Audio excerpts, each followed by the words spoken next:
Hi எல்லாரும் எப்படி இருக்கீங்க? This is part of engagement video. ஒரு வழியாக டுட்டுக்கு பிஸ்கட் எல்லாம் கொடுத்து முடிச்சுட்டு நாம் என்கேஜ்மெண்ட் வீட்டுக்கு போகிறதுக்காக போயிட்டுருக்குறோம். நம்ம வயல் வழியாக தான் வீட்டுக்கு போனோம்.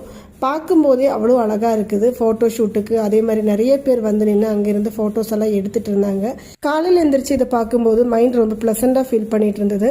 கொஞ்ச நேரம் அதையெல்லாம் நின்று பார்த்து கொஞ்சம் ஃபோட்டோஸ் எல்லாம் எடுத்ததுக்கப்புறம் நேராக நம்ம என்கேஜ்மெண்ட் வீட்டுக்கு போயிட்டோம்.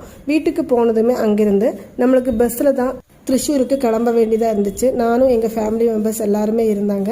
ரொம்ப நாள் முடிச்ச ரிலேட்டிவ்ஸ் எல்லாம் பார்த்ததுனால அந்த ஒரு ஹாப்பினஸும் இருந்தது. இந்த மாதிரி ஒரு ஃபங்க்ஷன் வரும்போது தான் அவங்களையெல்லாம் எகெயின் நம்மளால் பார்க்க முடியும். என்கேஜ்மெண்ட் மண்டபத்துக்கு கிட்டத்தட்ட ஒரு 2 hours ட்ராவலிங் இருந்துச்சு. பஸ்ஸில் உட்காந்து நம்மளுக்கு ரொம்ப டயர்ட் ஆயிடுச்சு. சரி ஓகே அப்படின்னு போனது. இது மாப்பிள்ளையோட சிஸ்டர் நின்றுட்டு இருக்காங்க. நம்ம அங்கே போனதுமே வெல்கம் ஜூஸ் கொடுத்தாங்க. நம்ம அதை குடிச்சிட்டு சரி அப்படியே மாப்பிள்ளையும் பொண்ணை பார்க்கறதுக்காக மேலே போயிட்டோம். நாம் போகும்போது பொண்ணு மாப்பிள்ளையும் உட்காந்துட்டு இருக்காங்க. இனி ஒரு 10 minutes ஆகும் அதோட முகூர்த்த டைமிங் வர்றதுக்கு. நம்ம ஊரில் என்கேஜ்மெண்ட் எப்படின்னா கண்டிப்பாக ரிங் எக்ஸ்சேஞ்ச் இருக்கும். அதே மாதிரி வளையல் போட சிலவங்களுக்கு விருப்பம் இருக்கும், சிலவங்க போட மாட்டாங்க. ஆனால் இங்கே நாம் வளையலும் போட்டு ரிங் எக்ஸ்சேஞ்சும் பண்ணோம். அதே மாதிரி ஒரு சாரியும் கொடுத்துருந்தோம்.